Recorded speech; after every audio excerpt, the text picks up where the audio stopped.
layar kaca Anda di Perempuan Bicara, kita masih bahas soal tuntutan AG. Nah, ini adalah reaksi atau respons dari ayah David Ozora. Ya, ada tweet di situ yang mengatakan, "Halo, Kejaksaan RI, kenapa jadi 4 tahun tuntutannya? Maksimalnya 12 tahun pelaku anak setengahnya. Jika pertimbangannya soal masa depan, Agnes, menurut kalian masa depan David nggak penting?" Ini tweet dari ayah David. Kemudian yang berikutnya ada tweet lagi, kalau tidak salah ada 2 atau 3 tweet yang memang dikeluarkan oleh ayah David ya. Jaksa sendiri yang menyatakan sah dan meyakinkan AG terlibat dan jaksa menuntut tidak maksimal. Apa arti pernyataan sah dan meyakinkan kalau tuntutannya tidak maksimal? Dalilnya apa? Lalu di tag di situ Kejaksaan RI dan juga Prof Mahfud nih. Hakim harus ultra petita untuk kasus ini. Cukup teknis ya meresponsnya. Dan kemudian yang ketiga, jaksa jaksel ketika ujian matematika 12 kali 0,5 sama dengan 4. Jadi di situ ada teknis juga, satir juga begitu ya. Sangat kritis di situ ya, ayah dari David Ozora.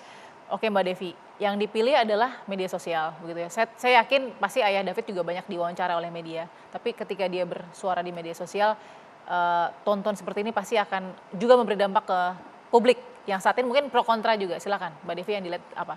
Ya, tentu sebagai orang tua kita semua turut prihatin dengan apa yang menimpa keluarga David. Tapi kita perlu juga melihat rentetan peristiwa bahwa kekerasan yang dilakukan oleh anak bukan hanya hari ini. Sebagai contoh, tahun 2020 ada seorang anak perempuan, NF, 15 tahun, kemudian mohon maaf, menghabisi anak kecil dan balita karena terinspirasi film Chucky, yang bersangkutan kemudian dihukum 2 tahun. Ada lagi beberapa kasus beragam, ada yang dihukum 10 tahun tapi juga karena pembunuhannya luar biasa gitu ya. Tapi rata-rata memang dan anak yang tadi, anak perempuan tadi itu kemudian dihukum 2 tahun tapi di LPKS. Nah memang yang menarik adalah kalau menurut data WHO 43% pembunuhan yang terjadi di dunia adalah akibat kekerasan yang dilakukan oleh anak dan remaja kita. Yang perlu kita pahami, anak dan remaja kita saat ini dalam posisi yang tidak sehat. Dan satu hal, bukan karena mereka.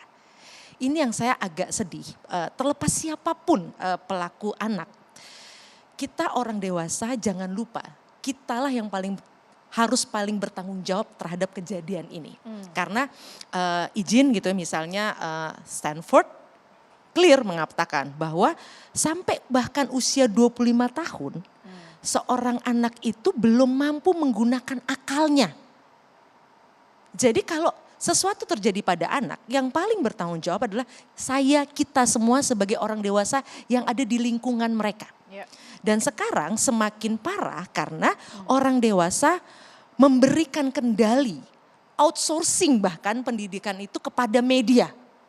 Sehingga anak tumbuh kembang lewat media. Ini yang paling salah. Lalu ketika terjadi kejadian-kejadian seperti yang rentetan hari ini, dan ini bukan hanya kasus ini, sebenarnya banyak sekali, hampir setiap hari. Tawuran lah, tusuk lah dan sebagainya, baku pukul, baku hantam. Apakah semua anak-anak itu kemudian kita masukkan penjara? Ini pertanyaan yang harus kita jawab. Gitu ya, dan alhamdulillah kalau menurut hemat saya negara ini sangat memikirkan nasib anak-anak dengan sudah adanya undang-undang yang kemudian berpihak. Saya bukan ahli hukum, saya tidak memahami soal hukum, tapi paling tidak membuktikan bahwa ada keberpihakan pada anak.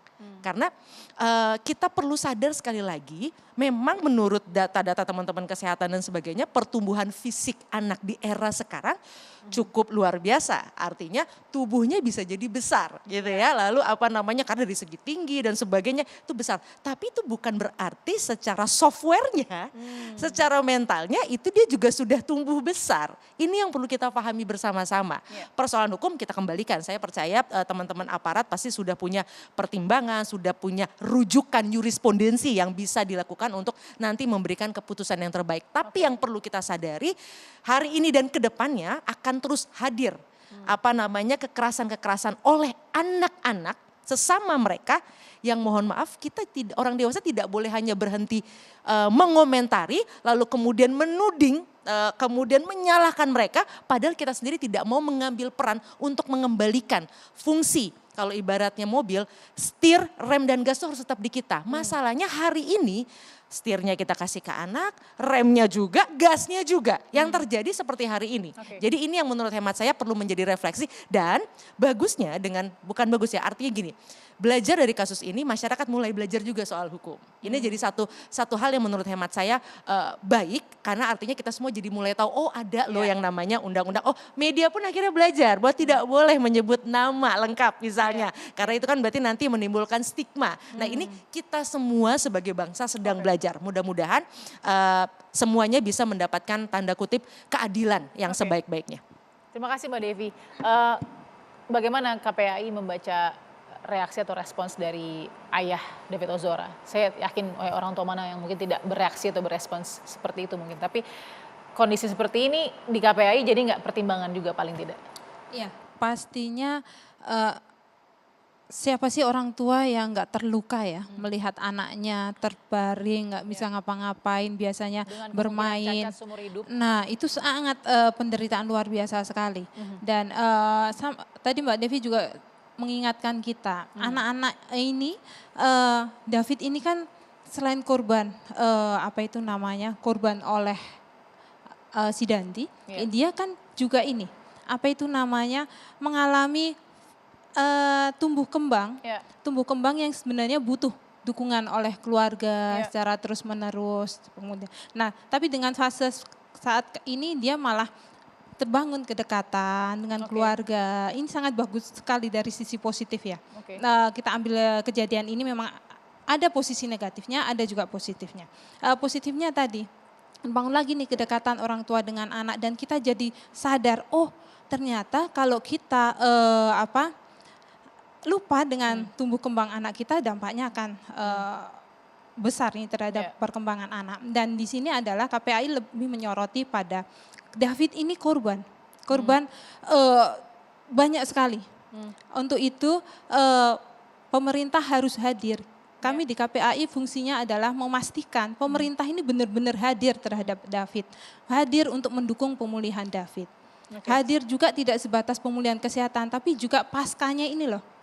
Paskanya kejadian ini, paskanya dari rumah sakit seperti apa, kemudian pendidikan David seperti apa. Nah ini perlu dipikirkan oleh pemerintah. Jadi sebenarnya agak sensitif ketika kita mendengar kata pemulihan untuk dua pihak ya. Pemulihan untuk Mario Dandi dan AG dan pemulihan untuk David Ozora. Sepertinya ini sangat, mungkin kalau publik yang awam tidak paham hukum mungkin gimana nih, tidak adil karena dilihat itu David mungkin tidak akan kembali seperti semula. Doa kita yang terbaik, tapi kan dilihat dari medis dan kita lihat setiap hari progresnya seperti apa, menyedihkan begitu. Iya, kami sangat, ya betul sekali. Ini korban paling parah ini kan memang David ya. Jadi pemulihannya memang. Jadi pemulihan sebenarnya yang dibutuhkan korban dengan pelaku bahkan saksi itu kan porsinya memang beda-beda. Untuk itu negara di sini tidak hanya Kementerian PPPA, tidak hanya Kementerian Kesehatan yang harus juga menjamin pemulihan itu kesehatan, tapi juga ada Kementerian Sosial yang punya peran di sana. Ini perlu didorong. Karena pemulihan tidak hanya fisik sebenarnya.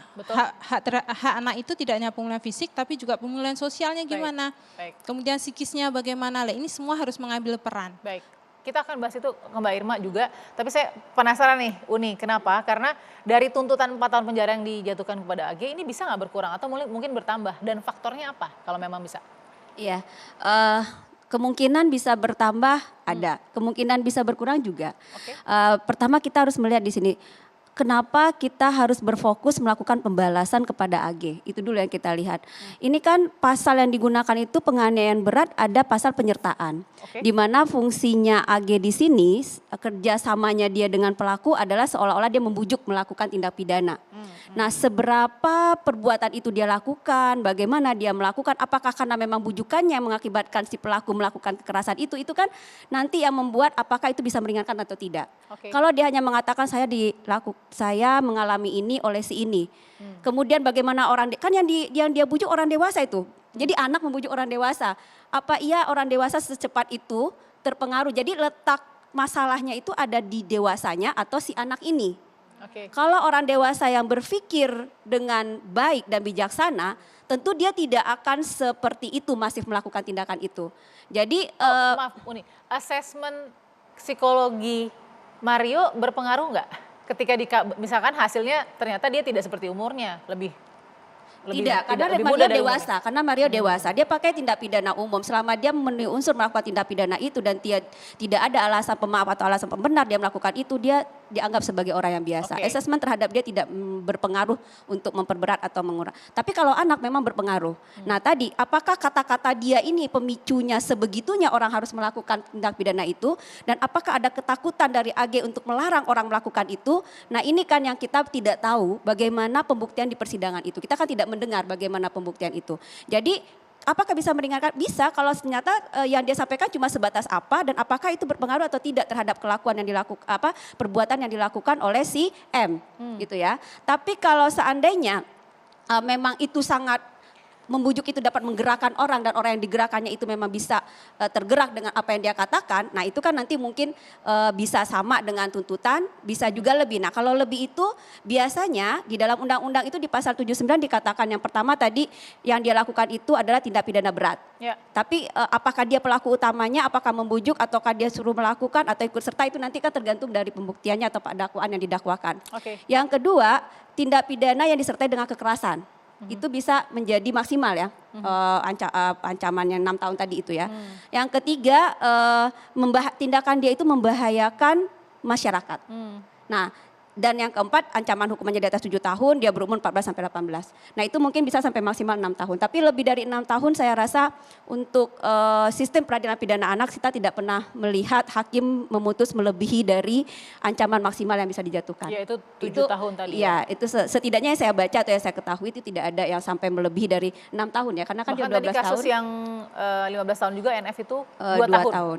Iya. Vonisnya. Gitu. Jadi kalau menurut saya 6 tahun itu memang sudah bagi anak ya, ini bagi anak loh. Bagi anak itu cukup berat. Tapi Baik. kalau bagi Mario sendiri pelaku yang benar-benar melakukan sebagai player, nah mungkin itu bisa kita bicara lain. Oke, kita akan sambung lagi di Perempuan Bicara. Masih Mbak Irma banyak pertanyaan nih ke Mbak Irma juga soal psikologi dari AG ya setelah mendengar tuntutan ini. Sesaat lagi di Perempuan Bicara.